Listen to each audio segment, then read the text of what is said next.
Sa mga nagtatanong kung open na daw ba ang registration para sa PNPA Cadet Admission Test, ito na nga ang pinaka-hinihintay nyo. Ito nga ang unang hakbang para maging kadete ka. Nag-post na nga sila sa kanilang official page na Philippine National Police Academy Justice Integrity Service. Announcement, Hail to the Call of Service. The online application system for the Philippine National Police Academy Cadet Admission Test for calendar year 2024 is officially open.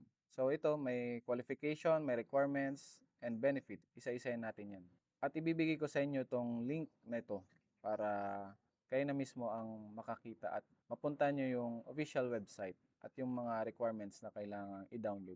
Hanggang June 15, 2024 lang ang deadline ng pag-online register. Ang initial requirements para makapasok ka, kailangan may scan copy ka ng PSA or birth certificate, scan copy of BMI form. Yung BMI form nandyan yan sa link sa post nila. Yung link ng post na to, ilalagay ko sa comment section. Click nyo na lang. And scan copy of 2x2 picture. Next, benefits. Ano bang benefits pag naging kadete ka? An opportunity to become a police officer to serve God, country, and people. Full government scholarship grant for 4 years of cadetship program. Conferred the degree of the Bachelor of Science in Public Safety. Assured employment after graduation in Philippine National Police with the rank of Police Lieutenant. Qualifications. Natural born citizen, must be 18 to 22 years old at the time of admission. Male or female, must be single with no parental obligation. At least senior high school graduate upon admission. At least 5'2" sa lalaki, yung height, at 5 flat naman sa babae.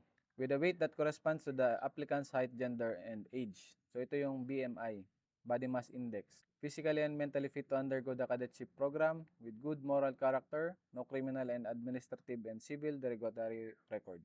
Without pending complaint or case before the tribunal or of whatever nature, not a former cadet of PNPA or other similar institution, never been dismissed from any private employment or government position for a cause. So yan lang yung mga initial update about sa online registration.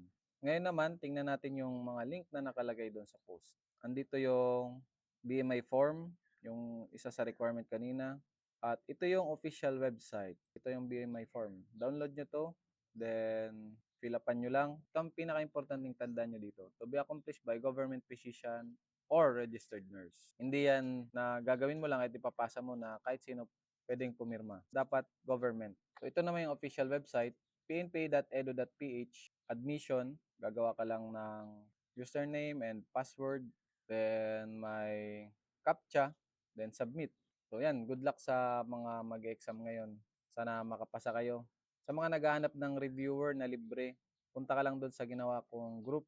May mga free reviewer na binigay ang mga members doon at may personally akong ginawang reviewer na pwedeng makadagdag doon sa reviewer na ginagamit nyo. Maraming salamat sa panonood. Kita-kita tayo sa next kong video. Maraming salamat.